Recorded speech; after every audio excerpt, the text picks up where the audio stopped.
Bonjour, c'est Gilles du site boursicoté.com. Voici l'analyse technique des principales paires de devises du marché Forex. Nous sommes aujourd'hui le jeudi 18 juillet 2013.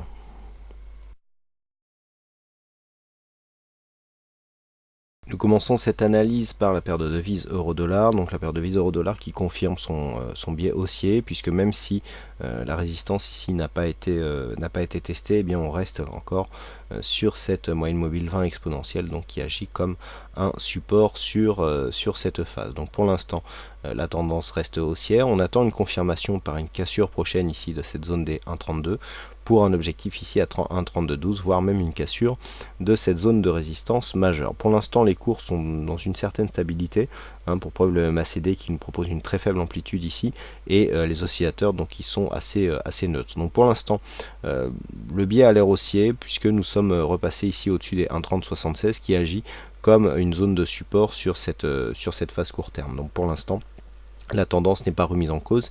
Il faudrait une cassure ici de cette zone de point bas qui se situe à 1,2993 pour réorienter la tendance court terme.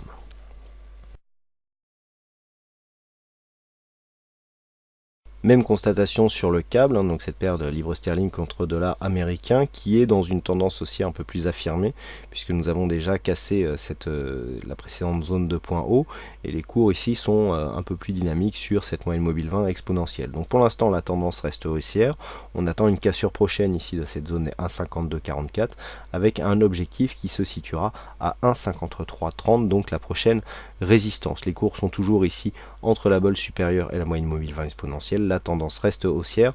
Le point bas à casser pour changer de tendance, eh bien, sera ici cette zone des 1,50,28. Je rappelle que cette phase de hausse fait suite à une tendance baissière ici qui avait duré quelques jours, voire même quelques semaines, avant d'avoir une cassure ici de cette zone de résistance. Donc cassure, on avait confirmé ici le support, deuxième confirmation, et depuis le biais semble être trouvé donc à une réorientation haussière, mais il faudrait casser cette zone de point haut qui se situe, je le rappelle, à 1,5305.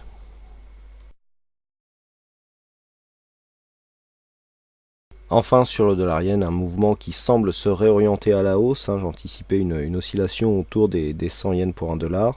Eh bien, a priori, la dynamique est en train de se réorienter. Alors, on a des cours qui se rapprochent ici de cette zone des 100,85. C'est une zone de résistance qui a été testée à de nombreuses reprises. Pour preuve ici cette phase avec une zone de point haut, cassure, zone de point bas, et puis ensuite on avait recassé à la baisse ici sur cette évolution. Donc là, les cours sont en train de remonter. De toute façon, tant que l'on reste ici dans un range, je dirais 98, 101,50, il y a une neutralisation de la tendance. C'est ce que je vous avais indiqué à plusieurs reprises. On sent ici qu'il y a une dynamique haussière qui est en train de se créer, mais le contexte commence à être suracheté. On voit les oscillateurs ici qui sont à la limite, voire déjà en zone de surachat pour le stochastique, et un MACD qui nous donne déjà une bonne amplitude et qui semble être prêt à se retourner. Donc ici, il semblerait que sur ce prochain contact, eh bien, la zone ici des 100,85 devra faire encore obstacle, donc jouer son rôle de résistance. Mais la dynamique court terme ici semble tout de même s'orienter à la hausse. Voilà ce que nous pouvons dire donc sur cette analyse technique. Il ne me reste plus qu'à vous souhaiter à toutes et à tous une bonne soirée, bonne chance dans vos prochains trades, et on se retrouve dès demain pour d'autres analyses techniques en vidéo. Bonsoir à tous.